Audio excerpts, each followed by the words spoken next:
அப்ப அவர் உண்மை இல்லவர் என்றால் நாம எப்படி இருக்கணும்? உண்மை இல்லவனாய் இருக்கணும். உண்மை இல்லவன் என்றுதான் சில பொறுப்புகளை நம் கரத்திலே கர்த்தர் செய்திருக்கிறார், தந்திருக்கிறார். அல்லேலூயா சொல்லுமே. நான் மறுபடியும் சொல்லுங்க, அந்த வார்த்தையை மறுபடியும் சொல்லுகிறேன். உண்மையுள்ளவன் என்று எண்ணிதான் சில பிள்ளைகளை உங்க கரத்துல கர்த்தர் தந்திருக்கிறார். நீங்க உண்மை உள்ளவர்கள் எண்ணிதான் சில கடமைகளை உங்கள் கரத்துல கர்த்தர் தந்திருக்கிறார். பாருங்க, அங்க வேதாகமத்தில் பார்க்கிறோம், ஒரு மனுஷனுக்கு 5 தாலந்து, ஒரு மனுஷனுக்கு 2 தாலந்து. இந்த எஜமானுக்கு ஒரு நிச்சயம் இருந்தது, நான் கொடுத்த இவர்கள் உண்மையாக அதை என்ன செய்வாங்க, அதை பயன்படுத்துவார்கள்.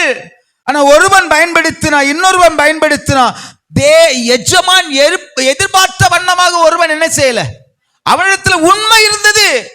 அவன் வரும்போது அதை என்ன செய்கிறான், திருப்பி கொடுக்கிறான். ஆனா எஜமான் பார்த்த உண்மை அவனிடத்துல இல்லை.